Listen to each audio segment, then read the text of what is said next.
So friends, let's see today's chili chicken recipe and chili chicken Frankie recipe. So now in a bowl I've taken 1/4 cup of corn flour. To this corn flour I'm going to add half a teaspoon of salt, half a teaspoon of pepper powder. We're going to whisk everything really well together. And then I've taken 250 grams of boneless chicken breast, cut them into small cubes. We're just going to coat these with this corn flour mixture and dust off the excess and keep them aside in a plate.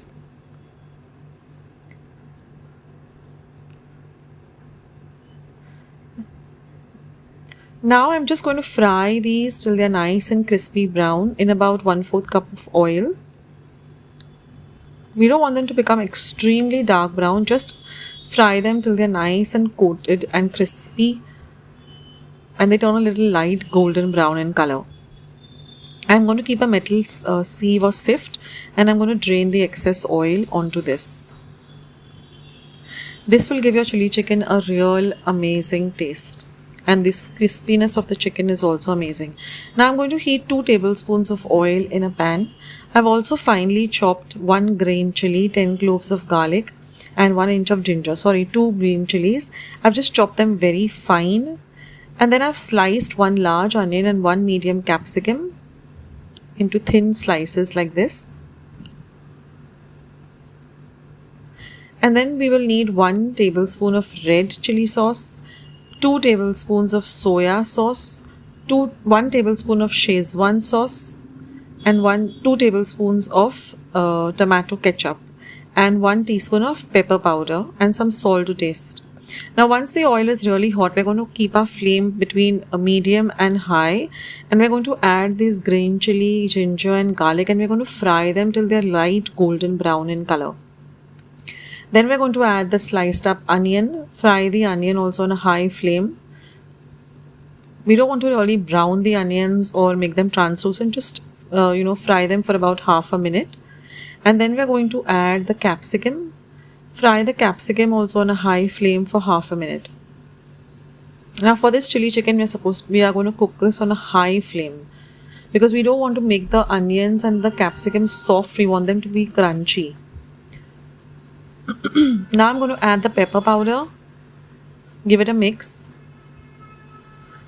We're going to add some salt to taste, but now remember that we already added salt to the corn flour, so keeping that in mind, adjust the salt.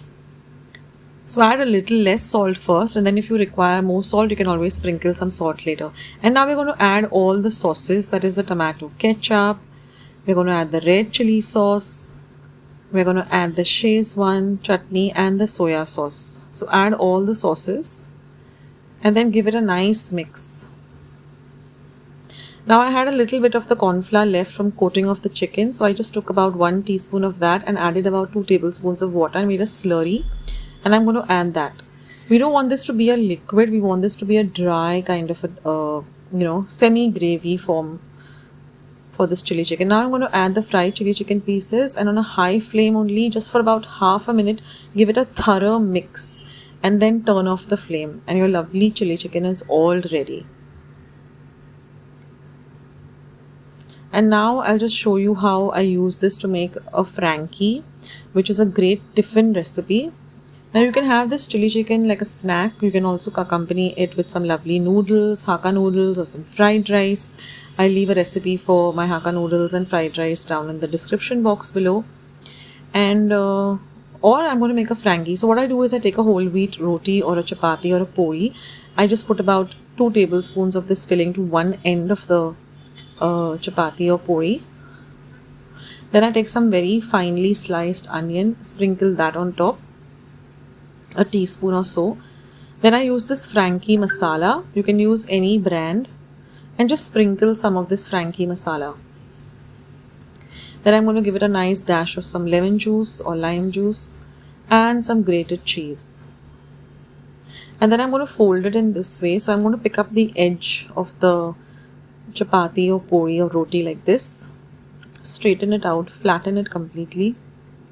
That way it gets sealed. And then very tightly roll it like this. As tight as possible so that the filling doesn't come out. And I like to wrap this in some butter paper also when I'm putting it in the tiffin so it's easier to handle. And that's your lovely roti is ready. Now I'm just leaving a small clip of how I make my whole wheat rotis at home. Enjoy the video, dear guys.